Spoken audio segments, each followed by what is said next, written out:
Hello guys, कैसे हो? सब ठीक होंगे, यही हम आशा करते हैं। आज मैं एक और क्लास इतिहास की लेकर के आ चुका हूँ आपके सामने।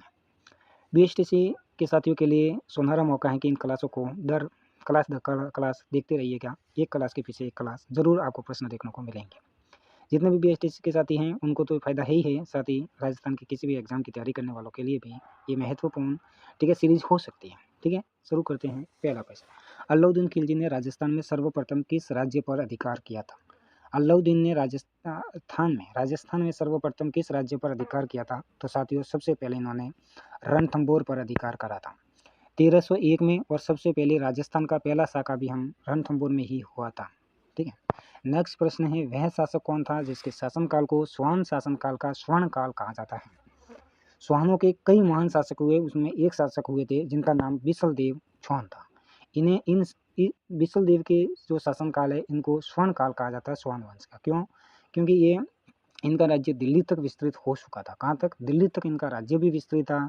साथ ही साथ हम कह सकते हैं कि ये एक अच्छे कवि भी थे। ये एक अच्छे कवि भी थे, और इसलिए इनको कवि बांधव या कटि बांधव भी कहा जाता है। दी अर्ली स्वान डायनेस्टी राजस्थान के किस प्रमुख इतिहासकार की रचना है? यानी स्वानों के बारे में हिस्ट्री लिखने वाली एक पुस्तक है, स्वानों की हिस्ट्री बताने वाली एक पुस्तक है जिनका नाम है दी अर्ली स्वान डायनेस्टी। इसके लेखक कौन है? तो ध्यान रखना, प्रमुख महान इतिहासकार जिनका नाम है डॉक्टर दशरथ शर्मा, इन्होंने ही यह पुस्तक लिखी है। साथियों, नेक्स्ट प्रश्न है, किस प्रत्यार शासक के समय प्रत्यारों की शक्ति चरम पर थी? प्रत्यारों में दो महत्वपूर्ण शासक हुए, एक तो नागभट्ट प्रथम और दूसरे उनसे भी बढ़ करके हुए, उनका नाम था मेयर भोज। तो मेयर भोज के समय इनकी शक्ति जो चरम सीमा पर थी, लेकिन प्रत्यारों की प्रारंभिक शक्ति को उत्थान करने वाले नागभट्ट प्रथम थे। ठीक है। नेक्स्ट प्रश्न है, किस प्रत्यार शासक ने गंगा में जल समाधि ली थी? उनका नाम था नागभट्ट द्वितीय।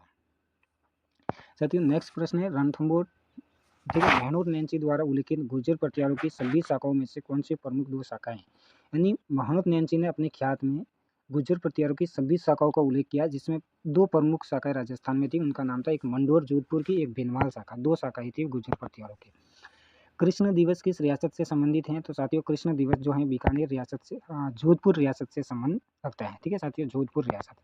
नेक्स्ट प्रश्न है, शिवलाल कोटड़िया का संबंध किस प्रजामंडल से है? साथियों, शिवदास कोटड़िया का जो संबंध है वो डूंगरपुर रियासत से है। शिवलाल कोटड़िया का जो संबंध है साथियों, वो डूंगरपुर रियासत से है, क्योंकि डूंगरपुर प्रजामंडल की स्थापना भोगीलाल पंड्या ने की थी। साथ ही शिवलाल कोटड़िया भी यहाँ जुड़े हुए हैं। नेक्स्ट प्रश्न है साथियों, किस रियासत में भारत छोड़ो आंदोलन के दौरान बाढ़ आ गई और क्रांतिकारियों को आंदोलन स्थगित करके बाढ़ पीड़ितों की सहायता में लगना पड़ा था? तो ये घटना जो है वो भरतपुर रियासत की है। नेक्स्ट प्रश्न है, हरिमोहन माथुर ब्रजचंद्र शर्मा किस प्रजामंडल से संबंधित हैं?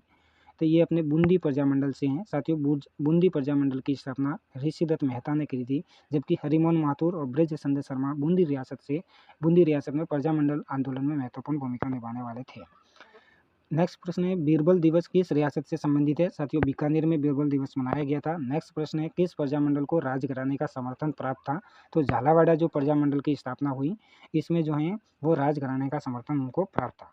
साथियों, नेक्स्ट प्रश्न है, 25 मार्च 1948 को गठित संयुक्त राजस्थान का मुख्यमंत्री बनाया गया था, क्योंकि संयुक्त राजस्थान में विभिन्न रियासतें मिली थी। पहला संघ और ये दूसरा संघ था जिसको हम संयुक्त राजस्थान कहते। इनके मुख्यमंत्री गोकुल लाल असावा बने थे। नेक्स्ट प्रश्न है, संयुक्त राजस्थान में किस रियासत का विलय हुआ था? वह हुआ था उदयपुर रियासत का विलय हुआ था संयुक्त राजस्थान में। इससे संयुक्त वृहद राजस्थान बना था। ये घटना 18 अप्रैल 1948 की है। नेक्स्ट प्रश्न है, राजस्थान में पत्रकारिता के पितामह के नाम से जाने जाते हैं? तो ये पंडित झाबरमल शर्मा। कई बार प्रश्न आ चुका है कि राजस्थान के पत्रकारिता के पितामह कहलाते हैं, तो पंडित झाबरमल शर्मा।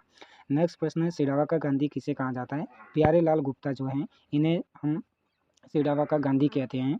और प्यारेलाल गुप्ता जो हैं वो गांधीवादी विचारधारा के एक महत्वपूर्ण शिक्षक हुए हैं, इसलिए उनको सिडावा में गांधी की उपाधि प्राप्त है। 8वीं शताब्दी में मानमोरी का लेख किससे प्राप्त हुआ था? मानमोरी का शिलालेख जो है वो चित्तौड़ से प्राप्त हुआ था। इसकी खोज कर्नल जेम्स टॉड ने करी थी। नेक्स्ट प्रश्न जो है वो राजस्थान के किस अभिलेख में 4 वर्णों के विभाजन की जानकारी प्राप्त होती है? तो वो है ओसिया लेख, जोधपुर से प्राप्त होता है, ओसिया का 956 में, जिसमें 4 वर्णों की जानकारी प्राप्त होती है। नेक्स्ट प्रश्न है, निम्न में से राय सिंह प्रस्तुति का रचयिता कौन है? राय सिंह प्रस्तुति जिन्हें हम जूनागढ़ प्रस्तुति कहते हैं, इसकी रचयिता जैन मुनि चैता ने की थी। नेक्स्ट प्रश्न जो है, अकबर की चित्तौड़ विजय हाँ साथियों, नेक्स्ट प्रश्न है, अकबर की चित्तौड़ विजय के उपरांत चलाए गए सिक्कों को क्या कहा जाता था? तो अकबर ने चित्तौड़ पर विजय के बाद में चित्तौड़ में एक सिक्का चलाया था जिसका नाम था सिक्का एलसी। ये वेरी मोस्ट इंपॉर्टेंट सवाल है कि अकबर द्वारा चलाया गया मेवाड़ में सिक्का कौन सा था, उसका नाम था एलसी सिक्का। विशेष रूप से ध्यान रखना, एलसी सिक्का का संबंध मेवाड़ से है और यह चित्तौड़ में किसने चलाया था? अकबर ने चलाया था। साथियों, ये प्रश्न 20 टॉप महत्वपूर्ण हिस्ट्री के प्रश्न हैं। इसके अलावा और भी ऐसे ही प्रश्न आपको चाहिए तो ज़रूर आप लाइक कीजिए। बेस्ट हिस्ट्री की एग्ज़ाम जो 2026 में होने वाली है, इसमें ये प्रश्न आपको डायरेक्ट इनडायरेक्ट देखने को मिलने वाले हैं। सभी सब्जेक्ट के प्रश्न आएंगे। चैनल को भी सब्सक्राइब करना है आपको, साथ ही लाइक करना है और भी बहुत कुछ। ऑल द बेस्ट साथियों।